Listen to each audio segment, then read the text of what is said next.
अस्सलाम वालेकुम everyone, welcome back to magic kitchen. आज मैं आपके साथ शेयर करूंगी एक बहुत ही ज़बरदस्त सी रेसिपी। आज हम बनाएंगे आटे के बिस्किट। ये बहुत आसान रेसिपी है और ख़ास बात यह है इसमें आपको कोई बेकिंग की ज़रूरत नहीं है। बासानी आप लोग ऐसे ही बना सकते हैं। इसको फ्राई करके अपनी रेसिपी की तरफ चलते हैं, लेकिन उससे पहले मेरे चैनल को सब्सक्राइब कर लें और बेल का आइकन दबाना मत भूलें ताकि आइंदा आने वाली हर रेसिपी की नोटिफिकेशन आप लोगों तक पहुँचती रहे।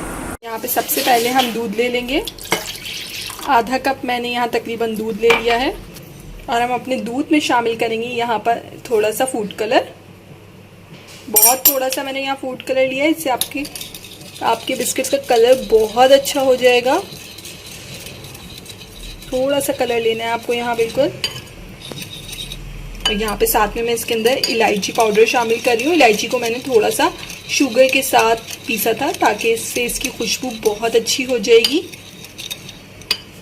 और साथ में मैं इसके शामिल कर रही हूँ यहाँ पे तिल। 1 चम्मच तकरीबन मैंने यहाँ पे तिल लिए हैं, वाइट तिल जो होते हैं। तिल भी हमारी बिस्किट्स की खुशबू को और टेस्ट को बहुत ज़्यादा बढ़ा देते हैं, इससे बहुत अच्छा टेस्ट आ जाता है इसमें।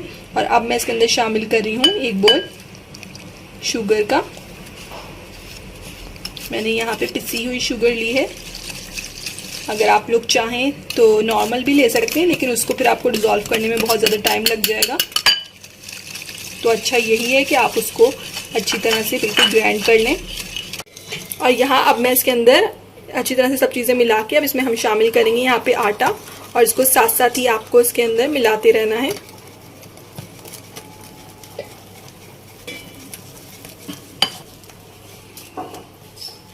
बहुत अच्छी तरह से इन सब चीज़ों को मिक्स कर लेना है। यहाँ पे तकरीबन मैंने 2 बॉल आटे के लिए हैं। यहाँ पे देखिए हमारी डो बिल्कुल रेडी हो गई है और आपको इसको थोड़ा सख्त रखना है जिस तरह ये मैंने रखी है। और अब मैं इसको रखूंगी कम से कम आधे घंटे के लिए। आप लोग इसको फ्रिज में या फ्रिज के बाहर रख सकते हैं ताकि थोड़ी हमारी डो बिल्कुल सेट हो जाए। यहाँ हम इसके ऊपर थोड़ा सा ऑयल लगाएंगे। हमारी डो बिल्कुल सेट हो चुकी है। मैंने यहाँ पे इसके ऊपर थोड़ा सा ऑयल लगाया है ताकि ये और अच्छी तरह से सेट हो जाए। ऑयल भी इस पे अच्छे से लग गया। अब हम इसको बेलेंगे जिस तरह से हम रोटी बेलते हैं। यहाँ पे मैंने अपनी डो को 2 हिस्सों में लेकर और पेड़ा बना लिया। थोड़े बड़े बड़े से पेड़े बनाए हैं, लेकिन बनाए बिल्कुल इसी तरह है जिस तरह हम रोटी या फिर पराठे के पेड़े बनाते हैं, लेकिन ये बड़े बड़े से पेड़े बनेंगे।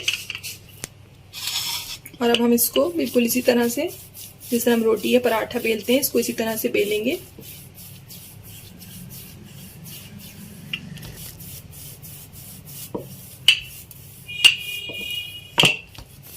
जिस तरह हमारा पेड़ा मोटा सा था, इसी तरह हमें इसको भी थोड़ा थिक सा रखना है, बिल्कुल पतला नहीं करना है इसको। अच्छा, अब हम इसको थोड़ा सा सर्कल शेप में कट करेंगे। मैं यहाँ पे किसी भी एक आप कोई भी कैप या किसी बॉटल का वो ले लें कि आप इसके अच्छे से कट हो जाए। देखिए मैंने यहाँ पे इसको बिल्कुल बिस्किट की जैसी शेप दे दी है। अब इसको हम उठा लेंगे।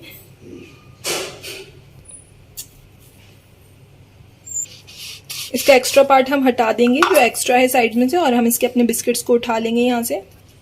देखिए माशाल्लाह से हमारे बिस्किट्स का शेप कितना खूबसूरत आया है। अब हम इसके ऊपर अपने नट्स लगाएंगे। मैं यहाँ पे पिस्ते लगा रही हूँ, आप कुछ भी लगा सकते हैं जो भी अवेलेबल हो आपके पास, बादाम, पिस्ते या फिर कोई भी नट। इसी तरह मैं सारे उस पर पिस्ते लगा दूंगी, सारे बिस्किट्स पे। यहाँ पे देखें इस पर मैंने पिस्ते भी लगा दिए हैं। अब हम इसको फ्राई करेंगे। यहाँ पे मैंने एक पैन के अंदर ऑयल को थोड़ा गर्म कर लिया है। हम इसके अंदर शामिल करेंगे अपने बिस्किट्स।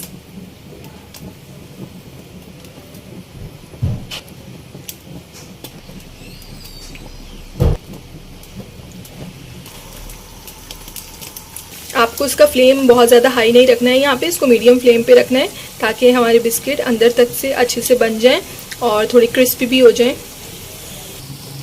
हमें इसको यहाँ मीडियम फ्लेम के ऊपर जब तक फ्राई करना है जब तक इसका कलर चेंज नहीं हो जाता, एक अच्छा सा ब्राउन सा कलर इसके ऊपर नहीं आ जाता।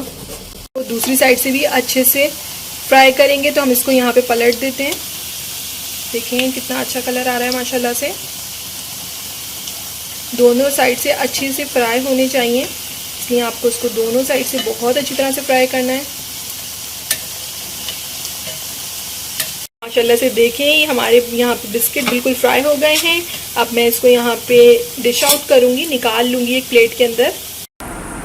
जी तो हमारे यहाँ होममेड आटे के बिस्किट बिल्कुल रेडी हैं। आप लोग इसको गेस्ट को भी सर्व कर सकते हैं, आप लोग इसको स्टोर भी करके रख सकते हैं किसी एयर टाइट जार के अंदर। बहुत लजीज बनते हैं ये, आप लोग ज़रूर ट्राई कीजिएगा। रेसिपी अच्छी लगे तो मुझे लाइक और कमेंट के ज़रिए ज़रूर बताइएगा आप लोगों को कैसी लगी थी। इंशाल्लाह फिर मिलेंगे एक नई रेसिपी के साथ। जब तक के लिए अल्लाह हाफ़िज़।